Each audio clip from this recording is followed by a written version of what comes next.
कल्पना कीजिए कुरुक्षेत्र का मैदान, टूटे हुए रथ, बिखरे अस्त्र शस्त्र, रक्त से भीगी धरती और अस्त होता हुआ सूर्य।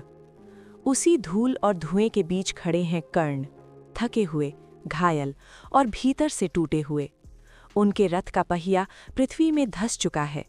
ब्रह्मास्त्र का ज्ञान शाप के कारण स्मरण नहीं हो पा रहा और सामने धनुष ताने खड़े हैं उनके अपने ही भाई अर्जुन। उस अंतिम क्षण में कर्ण के मन में जो विचार उठे होंगे वही उनके जीवन का सबसे बड़ा पछतावा थे।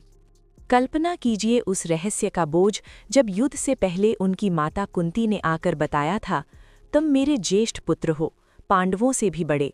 ये सुनकर कर्ण के पैरों तले जमीन खिसक गई होगी।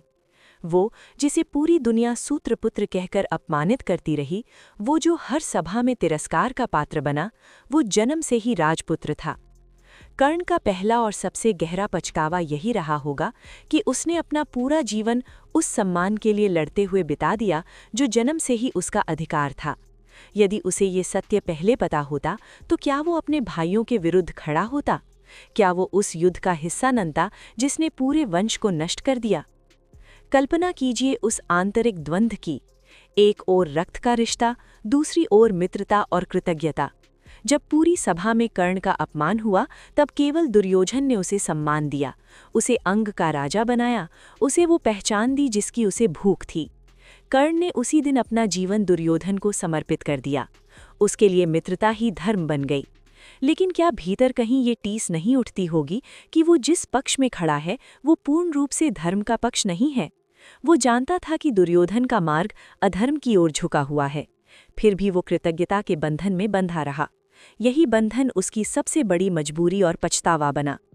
कल्पना कीजिए जब अर्जुन का बाण उसकी ओर बढ़ रहा है और वो जानता है कि सामने खड़ा योद्धा उसका अपना भाई है। वो ये भी जानता है कि उसके गुरु का शाप, उसका कवच कुंडल दान करना और भाग्य का खेल सब मिलकर उसे इस अंतिम क्षण तक ले आए हैं। कर्ण को मृत्यु से भय नहीं था, वो तो जीवन भर मृत्यु से खेलता आया था। उसका दर्द ये था कि वो अपने सच्चे परिवार के साथ कभी खड़ा नहीं हो सका। वो ज्येष्ठ पांडव होते हुए भी पांडवों के विरुद्ध लड़ा। उसने अपने ही रक्त के विरुद्ध अस्त्र उठाए। और शायद उसका सबसे बड़ा पछतावा ये भी था कि उसने अपने जीवन में कभी अपने हृदय की आवाज़ को प्राथमिकता नहीं दी। उसने हमेशा वचन निभाया, दान दिया, कर्तव्य निभाया, पर अपने मन की शांति खो दी। कल्पना कीजिए उस अंतिम सांस की जब कर्ण सोच रहा होगा, यदि मुझे सत्य पहले मिला होता, यदि समाज ने मुझे स्वीकार किया होता, यदि मैं अपमान की अग्नि में न जला होता तो शायद ये महायुद्ध न होता। यही कर्ण की सबसे बड़ी त्रासदी थी। वो जन्म से राजपुत्र था, कर्म से दानवीर था, पर भाग्य से हमेशा अकेला रहा। और उसका सबसे बड़ा पछतावा यही था, सत्य को बहुत देर से जानना और जानकर भी उसे बदल न पाना।